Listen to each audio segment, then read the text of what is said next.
अस्सलाम वालेकुम। सियासत की दुनिया में हमारा सलाम कबूल। पाकिस्तान के लिए 1 अरब 30 करोड़ डॉलर की कसम मंजूर हो गई। मुबारक हो पाकिस्तानियों। पाकिस्तान के लिए एक मरतबा फिर बता रहा हूँ कि 1 अरब 30 करोड़ डॉलर की कसम मंजूर हो गई।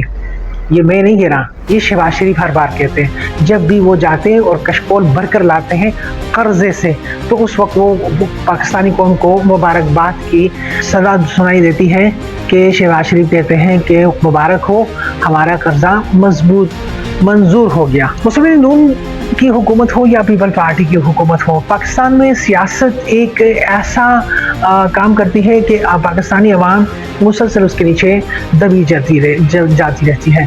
आपने देखा होगा सन 2000 से पहले जब मुस्लिम लीग नून की हुकूमत थी तो उस वक्त एक नारा था कि कर्ज उतारो मुल्क संवारो। उसमें मुल्क के नामवर शख्सियात ने और आवाम ने अपने जेवर तक दिए कि हमारा IMF से जान छूटे, लेकिन IMF से जान छूटनी तो दूर की बात, हम मुसलसल उनके दर के गुलाम बन चुके हैं।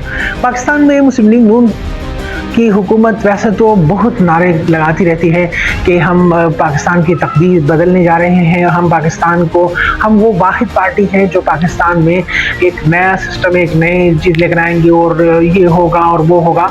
और आपने देखा कि होना तो कुछ भी नहीं है, उल्टा कर्जे पे कर्जा लिया जाता है। और सबसे बड़ी बात ये कि ये नए कर्जे नई चीज़ों के लिए, नई तरक्याती काम के लिए नहीं लिया जाते, बल्कि ज़्यादातर ये नए कर्जे पिछले कर्जों के सूद ख़त्म करने के लिए जाते हैं। तो इसी मुनासबत से ये मजबूरन भी इनको नए कर्जे लेना पड़ते हैं। अगर पाकिस्तान की तारीख देखी जाए तो 2010 तक तो चले हमने मान लिया कि शहबाज शरीफ जनरल परवेज मुशर्रफ की हुकूमत थी, उसके बाद पीपल पार्टी की हुकूमत आई, लेकिन उसके बाद तो मुस्लिम लीग नून की हुकूमत आई, फिर उसके बाद इमरान खान की हुकूमत आई जिसे आधे में घर भेज दिया गया। उसके बाद शहबाज शरीफ की हुकूमत आई और हुकूमत ने अपना टर्नओवर ख़त्म किया आराम से, फिर उसके बाद दोबारा शहबाज शरीफ की हुकूमत आई। तो देखा जाए तो पाकिस्तान में सिर्फ हुकूमत या तो आर्मी की रही, या मुस्लिम लीग नून की रही, या पीपल पार्टी की रही। पाकिस्तान तहरीक इंसाफ तो अब आई है जिन्होंने एक ही मरतबा हुकूमत की है। उसके बावजूद भी शहबाज शरीफ जब भी बात करते हैं तो कहते हैं कि कर्जों से मुल्क को तबाही बर्बादी लाने वाली हुकूमत पाकिस्तान तहरीक इंसाफ की है।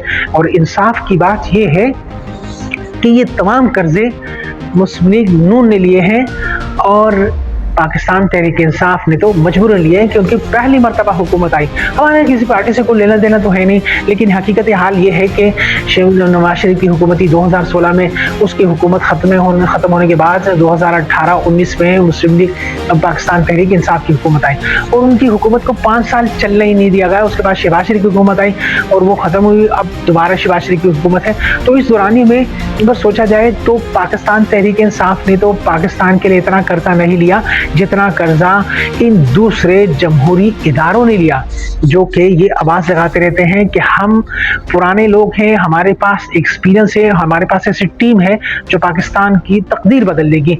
लेकिन पाकिस्तान की तकदीर बदलना तो दूर की बात, पाकिस्तान को तबाही बर्बादी के धाने पर लाकर खड़ा कर दिया कि पाकिस्तान को अपने कर्जे के सूद खात्मे के लिए मजीद कर्जा लेना पड़ता है।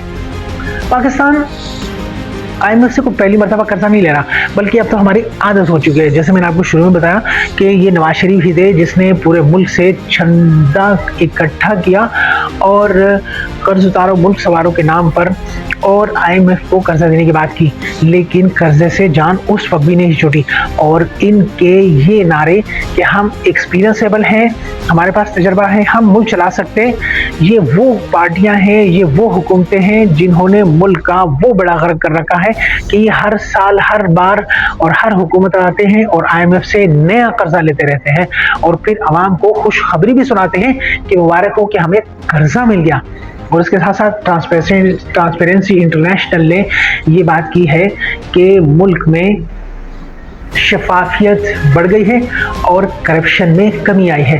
मुझे तो हैरान की ट्रांसपेरेंसी इंटरनेशनल की इस आदाद शुमार या इस जादुई फिगर्स में भी होती है कि पाकिस्तान में आवाम की हालत ये है कि आवाम से पूछा जाए तो वो कहते हैं कि करप्शन तो ख़त्म होने का नाम नहीं लेती, अगर पता नहीं वो कहाँ पर और किस इलाके में और किस से ये पूछते रहते हैं। मुझे खुद पाकिस्तान में कराची पाकिस्तान का हब है और फिर कराची में भी हम मरकज़ी शहर है और इसके कराची के सेंटर में हमारी रिहाइश है।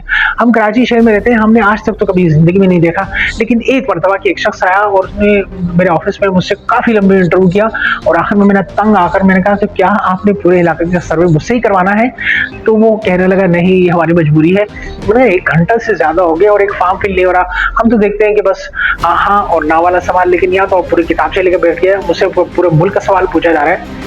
तो कहने का मकसद ये कि इन ट्रांसपेरेंसी इंटरनेशनल या इस चीज के नीचे जो इदारे हैं उनको आज तक आवाम से पूछा जाए तो किसी ने आज तक देखा नहीं, लेकिन उनकी रिपोर्ट आ जाती है और रिपोर्ट भी ऐसी इंकशाफात किए जाते हैं कि आवाम देखकर सुनकर हैरान रह जाती है।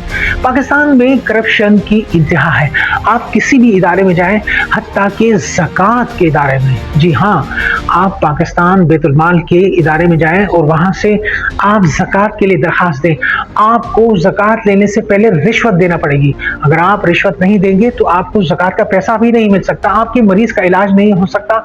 अगर आपको कोई माली इमदाद चाहिए है या किसी और मत के लिए तो वो पैसे भी आपको मिलना नामुमकिन रहेंगे। अगर आपको यकीन नहीं होता तो आप पाकिस्तान बैतुल माल के वेबसाइट पर जाएं और वहां पर सबसे टॉप पे जहां कंप्लेन लिखा होता है उस कंप्लेन पे आप कंप्लेन दाखिल करें। आपकी कंप्लेन भी फॉरवर्ड नहीं होगी और वहीं पर एक ईमेल एड्रेस लिखा हुआ है कि अगर आपको कोई कंप्लेन है तो आप हमें ईमेल करें। आप जब उस पर ईमेल करेंगे तो आपकी ईमेल तो चली जाएगी, लेकिन आपको जवाब मिलना करीबन नामुमकिन हो जाएगा। हमारे इलाके में एक शख्स है जिसकी बेटी पैदाइशी तौर पर सुनने से कासिर है। उन्होंने पाकिस्तान बैतुल माल से दरख्वास्त की तो उन्होंने उनको फ़ोन किया और किस्सा मुख्तसर ये कि उनसे उन मुतालिक पूछा तो उन्होंने कहा कि हमारे जो बच्ची का बाप है वो बैरून मुल्क गया हुआ है काम के लिए। तो उन्होंने कहा कि जब वालिद आपके नहीं है तो हम आपकी बच्ची के इलाज के लिए फ़ंड फराहम नहीं कर सकते। फिर उनकी बेगम ने अपने नाम से दरख्वास्त दाखिल की। उनको भी 1-2 मरतबा कॉल्स आई लेकिन फ़ंड फिर भी नहीं मिला।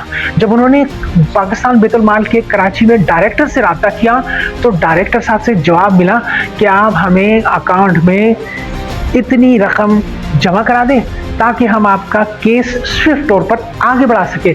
और आपको ये सुन के हैरानगी होगी कि ये डायरेक्ट तौर पर रब्ता नहीं हुआ बल्कि किसी दूसरे सियासी आदमी से रब्ता हुआ और सियासी आदमी ने उनसे कहा कि डायरेक्टर साहब को पैसे चाहिए, अगर आपने पैसे जमा करा दिए तो आपका केस स्विफ्ट अंदाज में आगे बढ़ जाएगा। चार ना चाहते हुए भी उन्होंने पैसे यानी रिश्वत की मद में पैसे जमा करा दिए।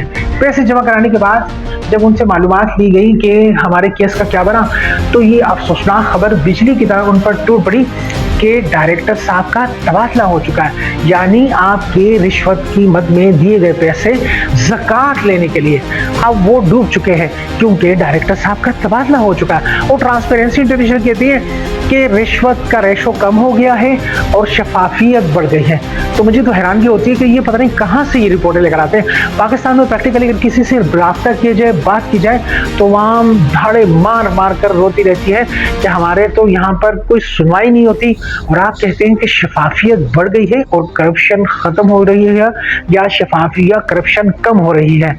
शायद मुझे तो लगता है कि जैसे मुल्क में इस वक्त सियासी तौर पर पाकिस्तान तहरीक इंसाफ के खिलाफ एक ज़ोरदार कैंपेन चल रही है तो हो सकता है कि उनका भी पाकिस्तान तहरीक इंसाफ की मुखालिफ पार्टियों से रब्ता हो गया हो और उन्होंने कहा हो कि मुल्क में तो बस दूध शहद की नहरें बह रही है। और ट्रांसपेरेंसी इंटरनेशनल के नीचे जो इदारे काम करते हैं उन्होंने शर्मिंदगी के बारे के भाई पाकिस्तान में शहद की नहरें कहाँ बह रही है, लेकिन चले जब उन्होंने कहा है तो हम थोड़ा 50% के हिसाब से लिख ही लेते हैं कि शफाफियत बढ़ गई है क्योंकि शख्स हमारे सामने मौजूद है और करप्शन भी कम हो गई है। जबकि हकीकत हाल ये है कि पाकिस्तान में करप्शन के बगैर आपको ज़कात तक नहीं मिलती। इसके साथ ही हमारा प्रोग्राम ख़त्म हुआ। मिलते हैं नेक्स्ट टाइम एक नए इशू के साथ। अल्लाह हाफिज़।